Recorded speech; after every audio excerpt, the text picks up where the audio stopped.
Hi everyone, my name is Carola Murphy and I'm in the final year of my PhD in the host response group in the Elementary Pharmabiotic Centre here in UCC. And I suppose my subject is really immunology, which is the study of the immune system. And the title of my presentation today is Let There Be Light, a new model that illuminates cell trafficking in inflammatory bowel disease. So first I'd like to tell you a bit about inflammatory bowel disease, or IBD. It is a chronic, aggressive, uncontrolled inflammation of the intestine, and it is what we call an autoimmune disease.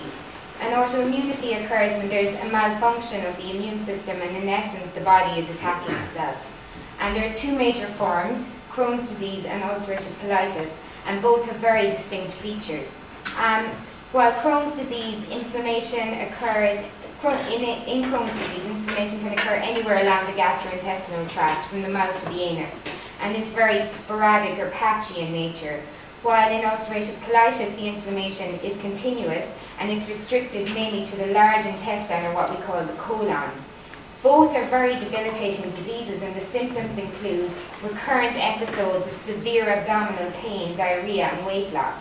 And as yet, the cause is elusive, but it is thought to be very complex and multifactorial. So you've got factors like genetic susceptibility and environmental factors like stress and smoking that contribute to these diseases.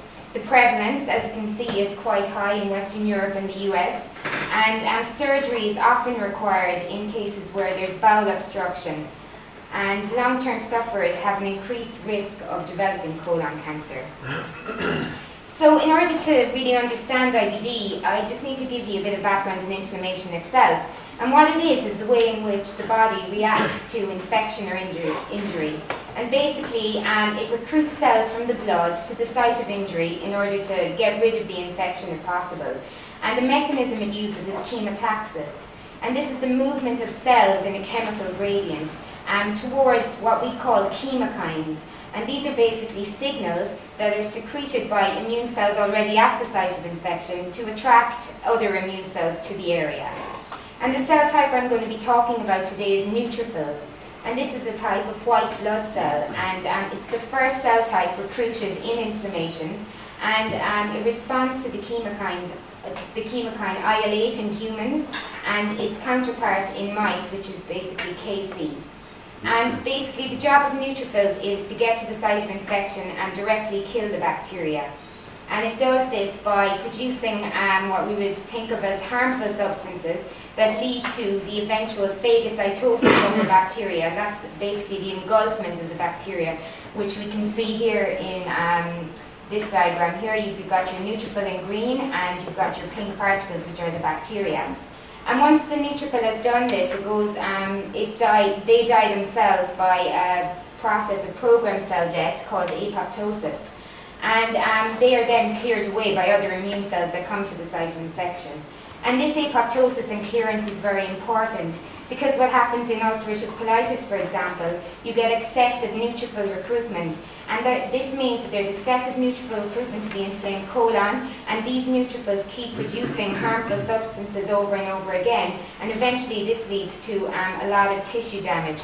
And we can see here in just a microscopic slide of some tissue from an ulcerative colitis patient, we've got these what we call crypt abscesses, and basically these are accumulation of neutrophils within the colon causing tissue damage. So basically, neutrophil recruitment to the inflamed colon is bad in IBD, and blocking it is a very potential IBD therapy. However, the traditional methods we use are to track neutrophils, and therefore test drugs that can block them, are quite time-consuming, tedious, and mostly ex vivo. And by ex vivo I mean it's outside of the animal, so it's outside of the physiological environment. So it would be like, for example, microscopic analysis of tissues. So this is very static analysis. We're not getting any spatial or temporal data. So what we wanted to do is develop an in vivo model to track neutrophil migration. And in vivo means within the living organism. First and foremost, we needed to find a suitable source of neutrophils. And we wanted to find ones that, we wanted to isolate a population that was very pure in neutrophils, and the neutrophils were very activated, so that we knew that they would respond well to the levels of the chemokine Kc in the colon of mice. So we decided on a well-characterized model called the thioglycolate model of acute inflammation. And in this, mice are injected into their peritoneum, which is the lining of their abdomen. And this induces infiltration of neutrophils into this area. And 12 hours later, we could isolate these cells by lavage or washing out. And in order to look at the purity of the population that we isolated then, we were able to label the cells with a fluorescent tag that would only bind to the neutrophils, so only the neutrophils would appear fluorescent when we used quite a complex instrument that we use in immunology called a flow cytometer. So these are the results. What we see is an increasing fluorescence from left to right, and what we're measuring is the fluorescence intensity that our cell population gives, and that's relative to the amount of neutrophils present. So we're getting 80% neutrophil purity in our population. We also labeled the cells with a fluorescent tag that would only bind to the neutrophils that were activated, and we also saw a nice shift in fluorescence, so that meant that they were highly activated. So we're happy with our population. It has high neutrophil purity and high activation, so it's suitable for a model to track neutrophils. However, what method will we use? And the method we used is based on bioluminescence imaging. And bioluminescence is basically the emission of visible light photons from living organisms. And the imaging itself is based on the detection of these visible light, which is produced by luciferase reactions. And in order to understand the concept of luciferase reactions, we look to the American firefly, which we all know produces light to attract mates. And it can do this because within its cells it has the chemicals luciferin, and it has the chemicals luciferin and luciferase. And when these combine together with energy and oxygen, they produce light. And in our neutrophil trafficking model, we used a transgenic luciferase positive mouse. And transgenic means basically that we transferred the luciferase gene from the firefly into the mouse. So now all the cells in the mouse also produce light in all the tissues of the mouse's body. And this light could be picked up using an in vivo imaging system that we have in the Elementary Pharmabiotic Center. So why did we choose bioluminescence imaging over other imaging modalities? Because it's non-invasive and the mice don't necessarily have to be called for the experiments. They can be anesthetized and imaged within the imaging chamber here attached to the in vivo imaging system. One can obtain quantitative spatial and temporal data because it's within the physiological environment of the living animal. It's less labor intensive, less complicated, and less expensive than many other imaging modalities.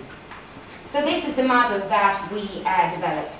We injected our luciferase expressing mice with thioglycolate to induce neutrophil infiltration into their peritoneum, which we were able to isolate 12 hours later. So we've isolated these light-producing neutrophils. We could then inject these neutrophils into the tail vein of normal mice, so they weren't light-producing at all, but they did have a chemically induced ulcerative colitis. And to note, in some of our studies, the mice receiving the light-producing neutrophils were also treated with either placebo or a compound that inhibited the chemokine signaling of Kc. So we wanted to see if this drug could actually block neutrophil recruitment to the colon, and if we could pick it up using our neutrophil trafficking model. So basically it worked, and what we're looking at here is the images that we got with the in vivo imaging system. So we have a pseudo-color image representing light intensity is generated by the IVUS and superimposed over a grayscale photograph to allow for anatomical localization. And we had a mouse that received no light-producing cells.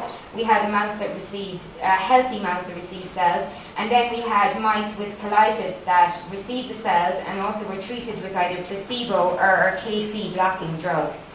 And here we see that the light is basically representative of our neutrophils. So we know that any light we see is the presence of neutrophils within the mice. So then when we removed the colons from the mice, we found first and foremost that there was no neutrophils present or no light coming from the healthy mouse that receive the cells. And this tells us that there needs to be inflammation of the intestine, and there needs to be signaling, KC signaling from the intestine to cause recruitment of neutrophils into that area. And then we see with the mice that receive placebo, we've got a nice neutrophil presence here in the colons. And then with the drug, this neutrophil presence is markedly reduced. So we're showing that it can inhibit neutrophil trafficking to the colon. So we were able to quantify the presence of neutrophils by quantifying the photons or light coming from areas of the colon. So here in the graphs here we see, as I already mentioned, a marked reduction in neutrophil recruitment to the colon of the drug-treated mice compared to those that just received placebo. And we also saw that neutrophil trafficking to the liver, spleen and lungs of the healthy mice was much higher than those than to the mice that had ulcerative colitis. And this was mainly because the neutrophils in the mice that had ulcerative colitis, there was more trafficking of the neutrophils to the colon because of the presence of the inflammation. So to summarise, we have developed a novel, robust model to track neutrophil migration in vivo, and we've used it to investigate the effect of a drug that could block chemokine signalling, or KC. And this model can be used in the pharmaceutical industry and also in the basic research community to test potential therapeutics that may try to block neutrophil recruitment in inflammatory bowel disease. And the advantages of our model are that it eliminates the need to label cells pre-transfer. One doesn't necessarily need to further process the tissues. It is versatile. It can be used in many different disease processes. And it also, because it is within the living animal, it gives us a much more accurate picture of therapeutic response. So I'd like to thank you for your attention, and I'd like to especially acknowledge my colleagues Jerry Maloney, Lindsay Hawley for Quinlan and Grania Hurley, and also my supervisors Fergus Shanahan, Sylvia Melgar and Ken Nally. Thank you very much for your time.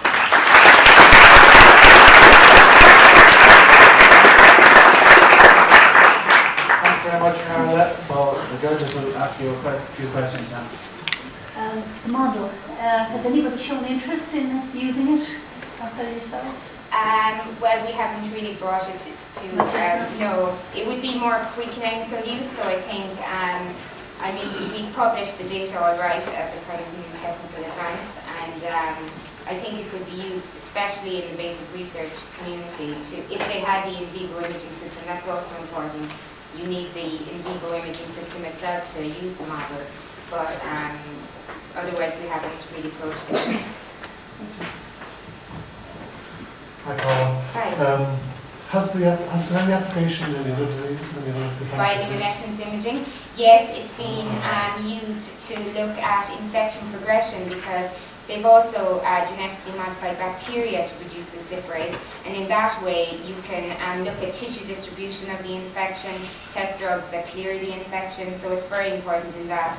It's also been used in looking at tumour progression, where you again have light producing tumour cells, and also to look at their spread, and those would be the main things, and also looking at genetics and transgene expression, so it's used for those a lot, but not as much for looking at cell migration, for example. Is this the finished model now, or is there, you can see, is there more research going into this? Well, this is the finished model for neutrophil trafficking, but we've also, using the same model, we've looked at the trafficking of a different cell type called lymphocytes, so T and B cells, which would also play a major role in IBD and in the pathology of IBD. And we've also tested a drug that would specifically target those type of cells, and we found it effective in that. So I think the thing about the model is that it can be manipulated and used for different diseases, first and foremost, and also for different cell types. Just one other thing, you said it's higher in Western Europe and in the USA. Yes. Is there a reason for that? Or? I think very much with environmental factors. You know, obviously there's higher stress levels in Western Europe and the USA in terms of just the environment itself. And there's also, because it's genetic susceptibility plays a major role, obviously then it would be more prevalent in areas where it's been prevalent already. So there isn't really much documented prevalence in more developing countries. I don't know exactly why. We don't know exactly what the cause of it is in the first place, because there's so many different factors, but we have found the prevalence much higher.